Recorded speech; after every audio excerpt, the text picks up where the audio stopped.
మనల్ని చూస్తాడు. ఎలాగ చూస్తున్నాడు? మన అక్కర, మన ఇబ్బందులు, మన వెల్తి, మన కొరత, మన కొదువలు ఇవన్నీ ఆయన చూసుకునే దేవుడని వాక్యంలో మనకు కనిపిస్తుంది. చూచే దేవుడు. హాగర్ పేరు పెట్టింది. తాను నీటి బుగ్గ కలిగిన స్థలానికి బెహర్లోయ అని పేరుంటే ఆమె చూచుచున్న దేవుడవు నీవే. అందుకే మనకి ఒక ప్రార్థనలో ఒక పాట కూడా ఉంటుంది అనుకుంటా. హాగర్ను చూచిన కన్నులు దాదిని పోలి కాచెను, మొదమున తన చిత్తము తెలుపును పదిలమగా ప్రభు కన్నులు. హాగర్ను చూసిన కన్నులు ఇది నన్ను మనల్ని కూడా చూస్తున్నాయి. అందుకే మన యొక్క దీనస్థితిలో ఆయన మనల్ని జ్ఞాపకం చేసుకుని చూచి కాలము సంపూర్ణమైనప్పుడు మనల్ని ప్రేమించి మన దగ్గరికి వచ్చిన పరలోకపు మెల్కీజెదకైన యేసుక్రీస్తు ప్రభువారు మనకు పరసంబంధమైన ప్రతి ఆశీర్వాదాన్ని యేసుక్రీస్తు ద్వారా ఉచితంగా దయచేసినాడు. మనం ఆశీర్వాదానికి అర్హులం కాదు, యోగ్యులం కాదు, పాత్రులం కాదు. అయితే ఆశీర్వాదమునకు కర్తైన యేసుక్రీస్తు ప్రభువారు ఆశీర్వాద సువార్తనకు మనకు పంపించినాడు. బైబిల్లో రాయబడిన ద గాస్పల్ ఆఫ్ బ్లెస్సింగ్. దాని పేరే మనం సువార్త అంటే చాలా తేలిగ్గా తీసుకుంటాం కదా. దాని గురించి రాయబడిన మాటలేంటి? The gospel of blessing. ఆశీర్వాదము కలిగించే ఆ సువార్తను మనకు వెల్లడి చేయటానికి ఆయన సంకల్పించినాడు. ఎలాంటి వారికి ఆశీర్వాద సువార్త వచ్చింది? బైబిల్లో రాయబడింది, మనము శాపగ్రస్తులమై ఉంటిమి. వి వర్ కర్స్డ్ పీపుల్.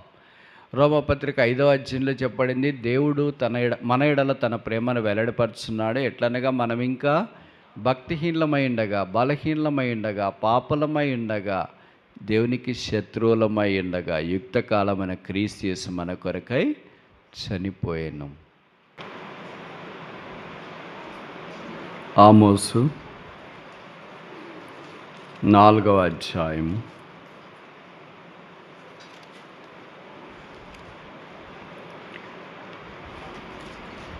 12వ వచనాన్ని, పేజీ నెంబరు 757.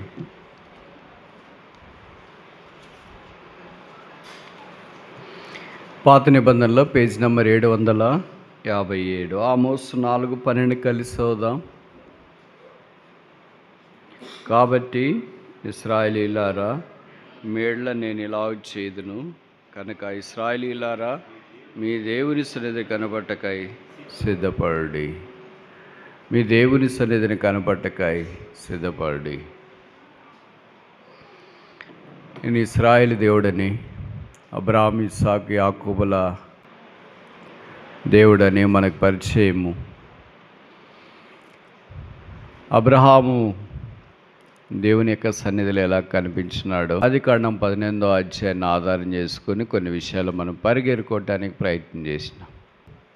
అబ్రహాముకి దేవుడు ఎన్ని రకాలుగా ప్రత్యక్షమైనాడు, ఎన్ని రకాలుగా తను తాను తెలియపరుచుకున్నాడో ఒక 5 విషయాలు మనం చూడటానికి ప్రయత్నం చేస్తాం. మొదటిది ఆదికాండం 14వ అధ్యాయం, జెనసిస్ చాప్టర్ 14 verse 19. ఆదికాండం 14:19.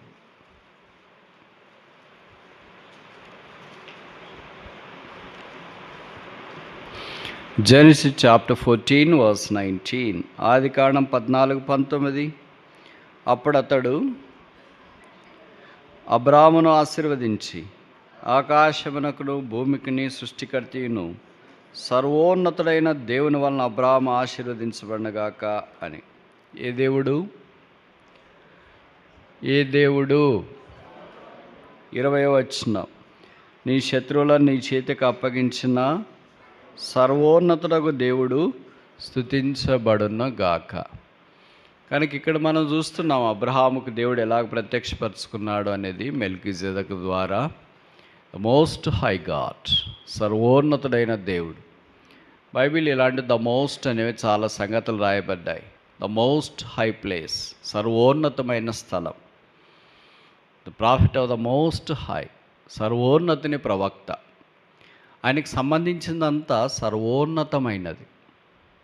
అంటే భూమి మీద మనిషినికి అందుబాటు గ్రాహ్యము కానీ సర్వోన్నతమైన సంగతులను, సర్వోన్నతమైన స్థలములో ఉన్న దేవుడు, సర్వోన్నతుడైన దేవుని గురించి సర్వోన్నతమైన ప్రవక్త ద్వారా సామాన్యులైన మనకు తెలియచేయటానికి ఆయన పూనుకున్నాడన్న సంగతి మనకు పరిచయం. ఆదికాండం 14వ అధ్యాయంలో షాలేమి రాజు మెల్కీజెదెకు మనకు తెలుసు. మెల్కీజెదెకు వంశావళి లేనివాడు, దేవుని ద్వారా బహుశా పంపించబడ్డాడేమో మనం ఎరగము. ఇక రాయబడిన సంగతి ఏంటంటే, విజయశాలి అయిన అబ్రాము దగ్గరికి ఈ మెల్కీజెదెకు వచ్చి రొట్టె రసము అందించి ఆయన ఆశీర్వదించాలని సంకల్పించినాడు. కనుక ఆయన ఆశీర్వదించడానికి భూమి మీదకి దిగి వచ్చిన సర్వోన్నతుడగు దేవుడు. ఇదే మనం కొత్త నిబంధన దాంట్లోనికి మనం ప్రయత్నం చేస్తే కాంటెస్ట్ తీసుకోవటానికి ఎఫెసీ పత్రిక 1వ అధ్యాయంలో పౌలు అంటాడు, పరలోకమందున్న ప్రతి ఆశీర్వాదమును క్రీస్తు ద్వారా ఆయన మనకు అనుగ్రహించును. Blessed us with all spiritual blessings. ఇక్కడ అబ్రహాముకైతే మెల్కీజెదెకు కొన్ని ఆశీర్వాదాలు తీసుకొని వచ్చినాడు. పరలోకపు మెల్కీజెదెకైన యేసుక్రీస్తు ప్రభువారు మనకు పరసంబంధమైన ప్రతి ఆశీర్వాదాన్ని యేసుక్రీస్తు ద్వారా ఉచితంగా దయచేసినాడు. మనం ఆశీర్వాదానికి అర్హులం కాదు, యోగ్యులం కాదు, పాత్రులం కాదు. అయితే ఆశీర్వాదమునకు కర్తైన యేసుక్రీస్తు ప్రభువారు ఆశీర్వాద సువార్తనకు మనకు పంపించినాడు. బైబిల్లో రాయబడిన ద గాస్పల్ ఆఫ్ బ్లెస్సింగ్. దాని పేరే మనం సువార్త అంటే చాలా తేలిక తీసుకుంటాం కదా. దాని గురించి రాయబడిన మాటలు ఏంటి? The gospel of blessing. ఆశీర్వాదము కలిగించే ఆ సువార్తను మనకు వెల్లడి చేయటానికి ఆయన సంకల్పించినాడు. ఎలాంటి వారికి ఆశీర్వాద సువార్త వచ్చింది? బైబిల్లో రాయబడింది, మనము శాపగ్రస్తులమై ఉంటిమి. వి వర్ కర్స్డ్ పీపుల్. రోమపత్రిక 5వ అధ్యాయంలో చెప్పబడింది, దేవుడు మన ఎడల తన ప్రేమను వెల్లడిపరుచున్నాడు. ఎట్లనగా మనం ఇంకా భక్తిహీనమై ఉండగా, బలహీనమై ఉండగా, పాపలమై ఉండగా, దేవునికి శత్రువులమై ఉండగా యుక్తకాలమైన క్రీస్తు యేసు మన కొరకై చనిపోయాను. శాపగ్రస్తుల కొరకు ఆశీర్వాదమున కారకుడికి చనిపోతాడా? శాపంలో ఉన్నది మనము, పాపం చేసింది మనము, చనిపోవలసింది మనము, దేవుని ఉగ్రత పొందవలసింది మనము, పాతాళం వైపు పరుగులు తీయాల్సింది మనము, శిక్షార్హులమైన మనల్ని యేసుక్రీస్తు యొక్క సువార్త, ఆ మహిమగల సువార్త, కృపా సువార్త, సమాధానకరమైన సువార్త, ఆశీర్వాదకరమైన సువార్త యేసుప్రభువారు మన యుద్ధకు పంపించినాడు. అందుకే బైబిల్లో రాయబడింది గలతీ 4:4, కాలము సంపూర్ణమైనప్పుడు దేవుడు తన కుమారుని పంపెను. In the fullness of time God sent forth his sun.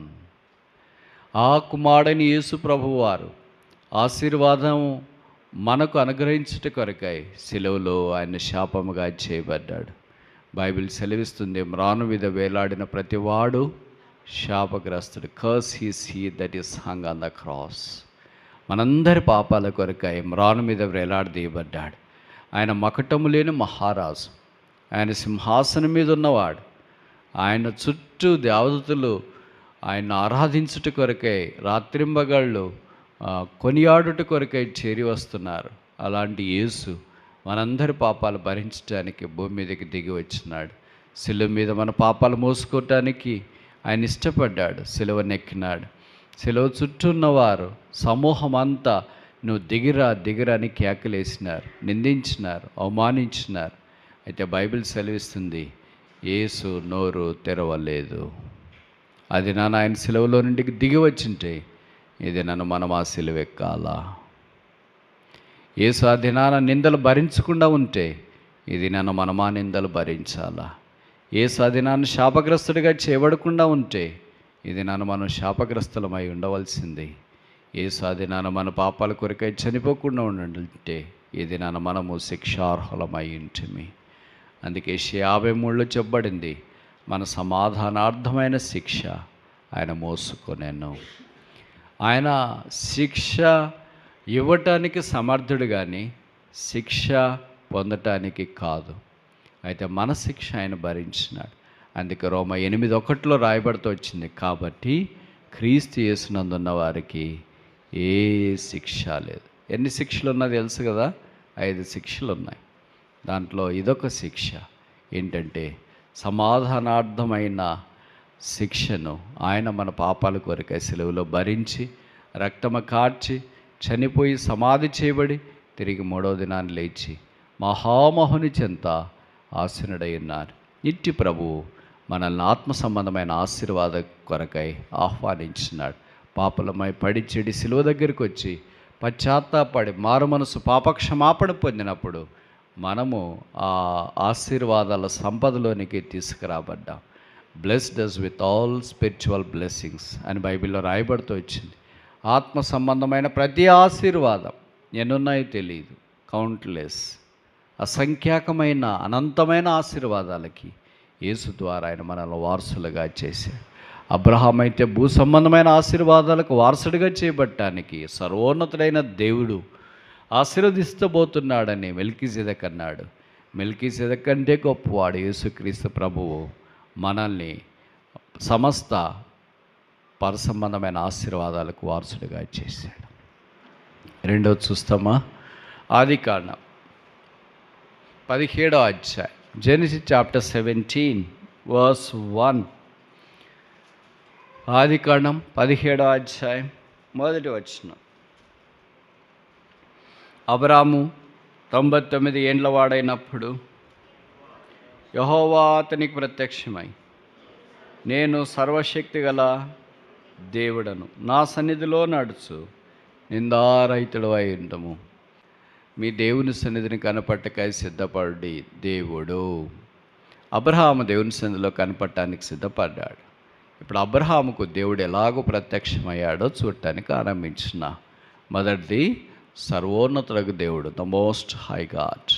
ఇప్పుడు రెండవది 17వ అధ్యాయం మొదటి వచనం ప్రకారము ద ఆల్మైటీ గాడ్, సర్వశక్తి గల దేవుడు.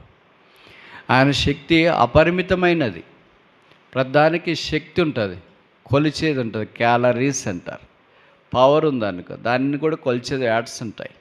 ప్రతిదాన్ని కొల్చడానికి సాధనం ఉంటుంది, దాన్నే కొలబద్ద అంటారు. పొడవు ఎంత అంటే ఏదో చెప్తాను, 40 అడుగులు. వెడల్పు ఎంత అంటే చెప్తాం, ఎత్తు ఎంత అంటే చెప్తాం. వీటన్నిటి కొలతలు ఉన్నాయి. కొలతలు లేని శక్తి యేసుక్రీస్తు ప్రభువుది. మామూలుగా పవర్ అంటేనే ఫిజిక్స్ వాళ్ళకి యూనిట్స్ అనేది ఉంటుంది. This power, almighty power has no units. ఆ సర్వశక్తిని యొక్క శక్తిని కొలవటానికి ఏ సాధనం, ఏ ఆయుధము మీ యాపిల్ వాచ్లో కూడా ఏమి లేవు. It's beyond the units. అది కొలవటానికి వీలు లేనంత గొప్ప శక్తి. అందుకని ఆయన శక్తిమంతుడని, అధిక శక్తిమంతుడని బైబిల్లో రాస్తూ వచ్చిన పౌలు అపోస్తలుడు ఆ శక్తిని ఎరిగి ఎఫెసీ పత్రికలో చాలాసార్లు ఆ పదాలు వాడుతూ వచ్చినాడు. ఉదాహరణకు మీకు కొన్ని చెప్తాను నేను. మనలో కార్యసాధకమగు తన, చెప్పండి, శక్తి మీరు చెప్తుంటే మీకు అర్థమవుతుంది అని అనుకుంటా. మీరు చెప్పకపోతే నాకేమనిపిస్తుంది అంటే అర్థం కావట్లేదేమో, లేదా అంత అర్థమైందేమో అనిపిస్తుంది. మనలో కార్యసాధకమగు తన శక్తి చొప్పున. కనుక ఆయన శక్తిమంతుడు, వారిని తప్పించుటకు శక్తిమంతుడు. Now is able to keep us from falling. సమర్థుడు అని తెలుగు పదము ఒకటి వాడబడింది, శక్తి గలవాడు అని ఒక్కసారి వాడబడింది. ఆయన అధిక శక్తి గలవాడని కీర్తనలో కూడా మనం చూస్తాం. ఆయన శక్తిని మనం వివరించడానికి నోరు ఇవన్నీ చాలదు. కనుక అలాంటి శక్తి కలిగిన ప్రభువారు అబ్రహామునకు ప్రత్యక్షమై ఆయన శక్తి ఏమో తెలియచేయాలని సంకల్పించిన. అందుకని ఆ శక్తిని అబ్రహాము వినియోగించుకున్నవాడై మృతతుల్యమైన శరీరములో నుండి ఇస్సాకు లాంటి వారిని భూమి మీదకి తీసుకురావడానికి దేవుడు వాడుకుంటూ వచ్చినాడు. ఆ శక్తి మానవాతీతమైనది. దీనికే కొత్త నిబంధనలో చాలా పేర్లు వాడబడుతూ వచ్చినాయి. మీకు ఏదైనా గుర్తొస్తే ఒకటి చెప్పండి, నేను చెప్తా. మీకు 1-2 ఉదాహరణలు చెప్తా, మీరు కూడా అలాగ ఆలోచించి చెప్పటానికి అవకాశం ఉంటుంది అని. సరేనా? 1 కొరింథీ 1వ అధ్యాయంలో 18వ వచనం అనుకుంటా. సిలువను గూర్చిన వార్త నశించున్న వారికి వెరతనం, కానీ రక్షింపబడుచున్న మనకు డాష్. Very good. ఇప్పుడు వచ్చిన ట్రాక్లోకి ఏ శక్తి? దేవుని శక్తి. ఇప్పుడు పరిశుద్ధాత్మ దేవుడు పైనుండి వచ్చినప్పుడు మీరు డాష్ పొందెదరు, శక్తి పొందెదరు. కనుక దేవుని యొక్క శక్తి, పరిశుద్ధాత్మని యొక్క శక్తి, అలాగే వాక్యం యొక్క శక్తి కూడా ఉంది, సువార్త శక్తి కూడా ఉంది. ఇంకా చివరికి చెప్పి ముందుకెళ్ళొచ్చా?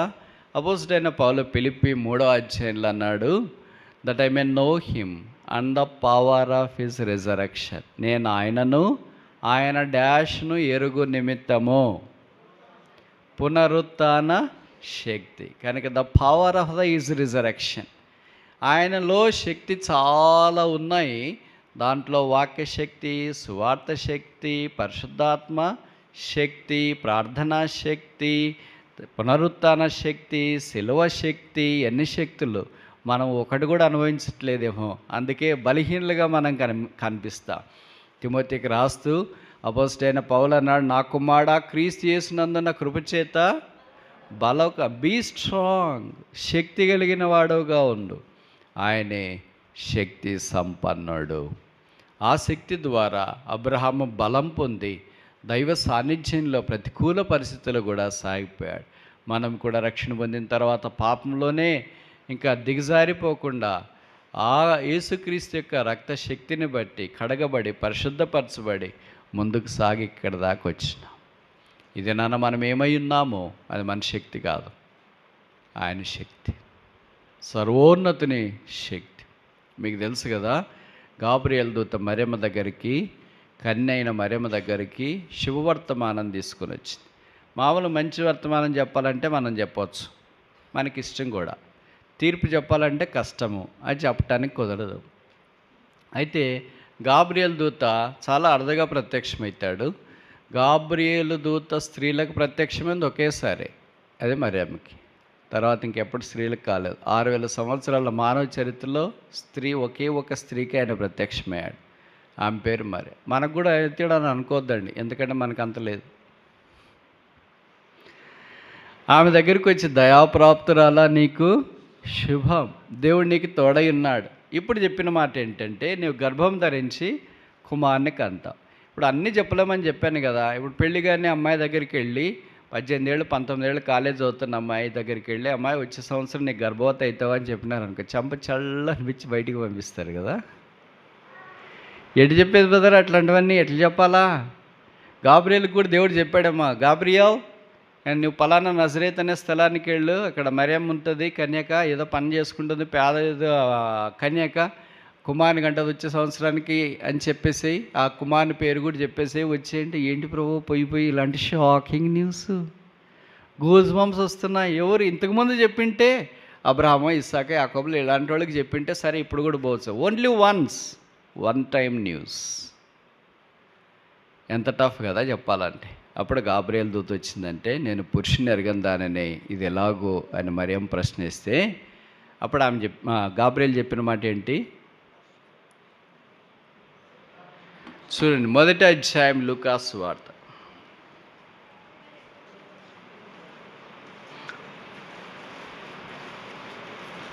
లూకా సువార్త 1వ అధ్యాయం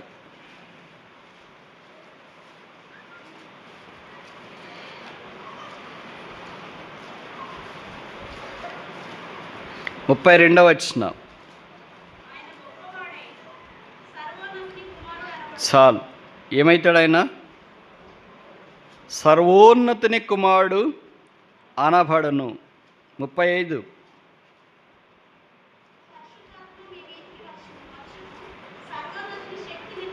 చాలు. ఏ శక్తి ఇది?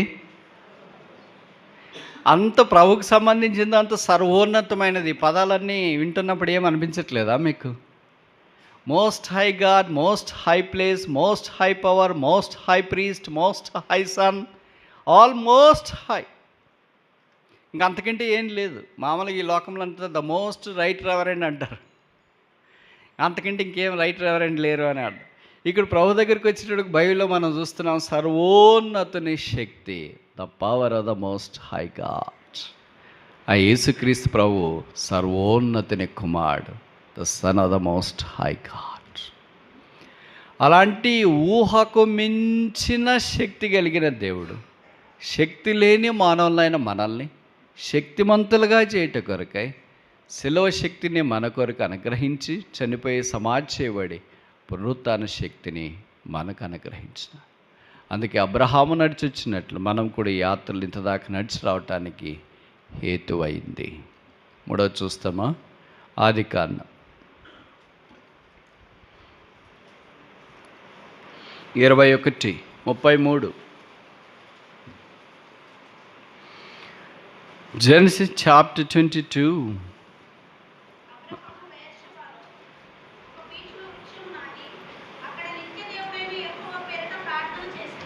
మనకి 21:33 ఆదికాండము, జెనసిస్ చాప్టర్ 21 వర్స్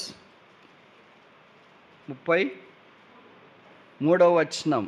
అబ్రహాము బెర్షెబాలో ఒక పిచ్చుల వృక్షము నాటి అక్కడ ఏ దేవుడు? చూడండి, దేవుడు అబ్రహాం జీవితంలో రకరకాల పరిస్థితులను బట్టి రకరకాలుగా కనపరుచుకుంటూ వచ్చినాడు. మొదట ఎలా కనపరుచుకున్నాడు? సర్వోన్నతుడైన దేవుడు, ద మోస్ట్ హై గాడ్. రెండవది ఎలా కనపరుచుకున్నాడు? ద ఆల్మైటీ గాడ్, సర్వశక్తి గల దేవుడు. ఇప్పుడు మూడవది ఎలా కనపరుచుకుంటున్నాడు? Eternal God, everlasting God. ఆయన పేరే నిత్యుడగు దేవుడు. అందుకే 9:6 కూడా మనం చూస్తాం కదా, ఆశ్చర్యకరుడు, ఆలోచనకర్త, బలవంతుడైన దేవుడు, నిత్యుడగు, ఎవర్ లాస్టింగ్ ఫాదర్. ఆయనకు సంబంధించినవన్నీ నిత్యమైనది. మనకిచ్చిన రక్షణ కూడా ఎలాంటిది? హెబ్రీ పత్రికలో మనం చూస్తాం, యేసుక్రీస్తు ద్వారా నిత్య రక్షణ అనుగ్రహించింది, ఎవర్ లాస్టింగ్ ఎటర్నల్ సాల్వేషన్. ఆనందం ఎలాంటిది? వారి తలల మీద నిత్యానందం ఉండును. రాజ్యం ఎలాంటిది? నిత్య రాజ్యం. జీవం ఎలాంటిది? నిత్య జీవం ఇచ్చట కొరకు ఆయన వచ్చినాడు. అంత నిత్యమే. ఎవరికి? 70 ఏళ్ళు 80 ఏళ్ళు బతికి తర్వాత భూమిలో మంటికి మన్నైపోయి గుర్తులు లేకుండా వెళ్ళిపోయే ఈ బుడగ లాంటి జీవితం గల మానవునికి, గడ్డిపోస లాంటి జీవితం గల మానవునికి, ఆవిరైపోయే మానవునికి జీవితానికి అక్షయుడు, నిర్మలుడు, వాడబారని వాడు, సకల ఆశీర్వాదములకు మించిన వాడు, కాలము సంపూర్ణమైనప్పుడు మన కొరకై క్షయమైన ఈ లోకానికి దిగివచ్చి క్షయమైన మన కొరకై నిత్యుడగు దేవుడు సెలవులో బలిపీఠముగా లేదా బలిగా, దహన బలిగా చేయబడుతూ వచ్చినాడు. ఇప్పుడు మనల్ని ఏం చేసినాడంటే నిత్యరాజ్యమునకు వారసులుగా చేసినాడు. అందుకే బైబిల్లో రాయబడుతుంది కదా, వారు దేవుని కృపను పొంది నిశ్చలమైన రాజ్యం, చలనము లేని రాజ్యం, నిత్యమైన రాజ్యం, నిత్య జీవము. నేను నిత్య జీవం ఇచ్చుట కొరకే భూమి మీదకి దిగి వచ్చి తిని. యోహాను 3:16 మనకు తెలుసు కదా, దేవుడు లోకమును ఎంతో ప్రేమించను కాగా తన అద్వితీయ కుమారునియందు విశ్వాసముంచు ప్రతివాడు నశింపక ఏ జీవం. ఇది ఎక్కడ దొరుకుతుంది? ఆన్లైనా, ఆఫ్లైనా? అమెజానా, ఫ్లిప్కార్టా? ఎక్కడ? యేసు శిలువ దగ్గర.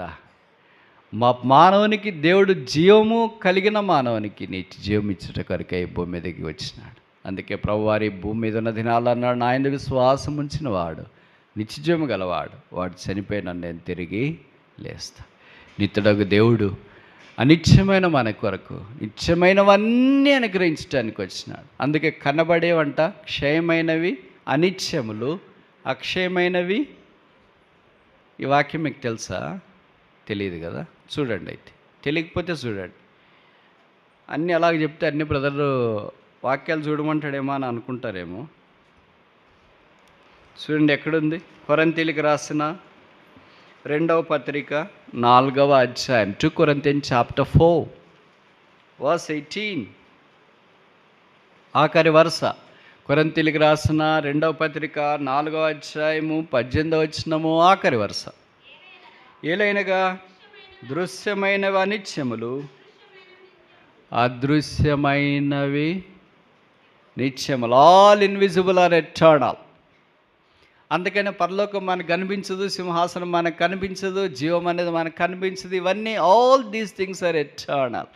నిత్యుడగు దేవుడు నిత్య జీవం ఇచ్చుట కొరకై నిత్య రాజ్యంలో మనల్ని ప్రవేశపెట్టుట కొరకాయి, నిత్యం ఆయనతో మనం ఉండనట్లుగా, ఎప్పుడు సదాకాలం ఆయన బలయుద్ధం మనం ఉండనట్లుగా ఆయన మనల్ని శిలువ రక్తం ద్వారా కడిగి పరిశుద్ధపరిచి కొని తన సొత్తుగా, తన స్వాస్థ్యముగా, తన ప్రజలుగా మనల్ని చేసుకుంటూ వచ్చిన ఆయనకు అబ్రహాము నిత్యుడైన దేవుడికి బలిపీఠం కట్టాడు.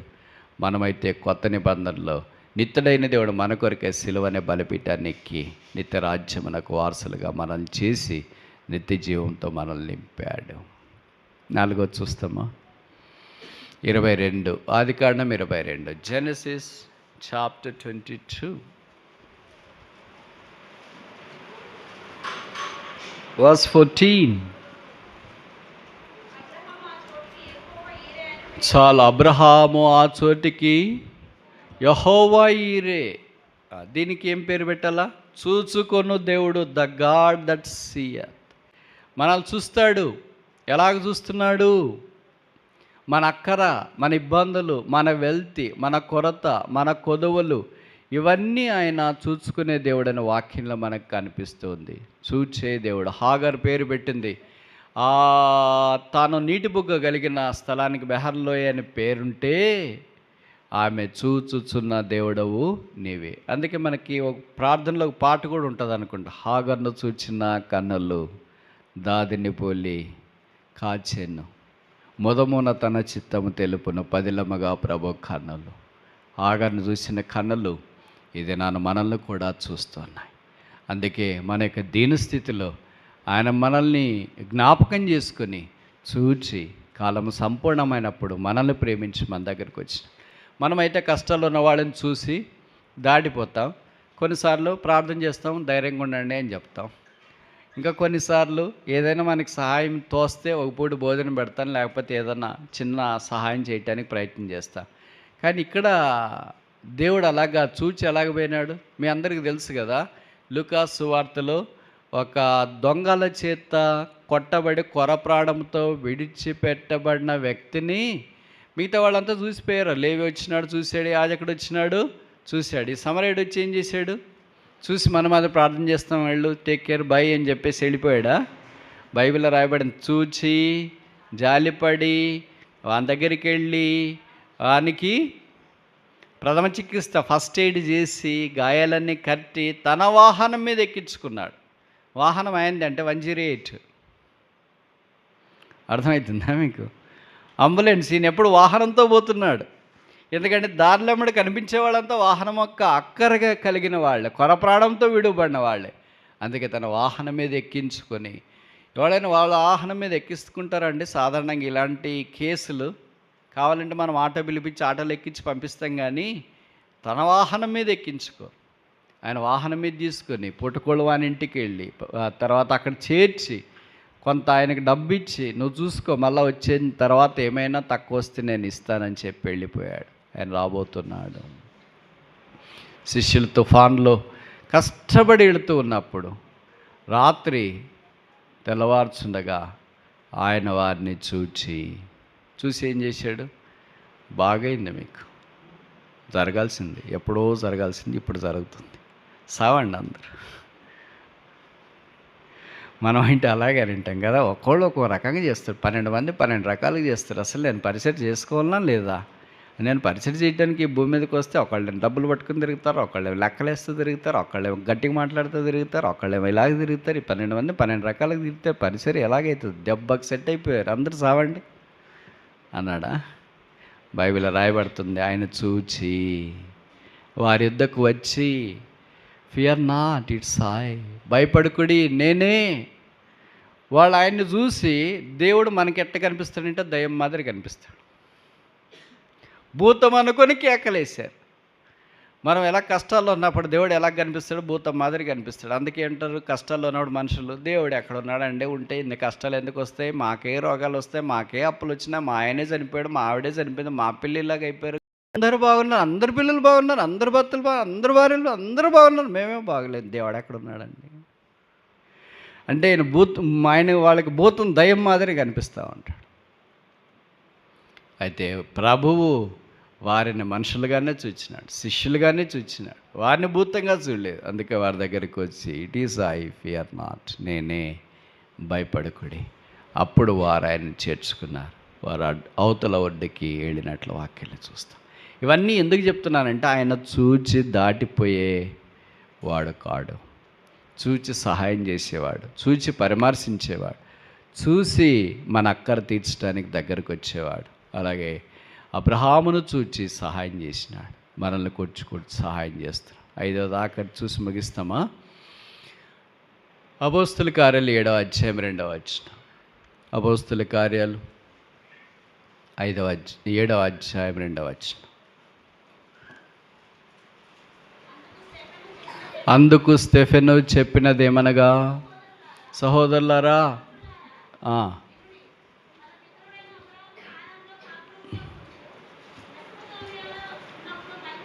చాలు సిస్టర్, మహిమ గల దేవుడు, గాడ్ ఆఫ్ గ్లోరీ, ఆయన పేరే మహిమ.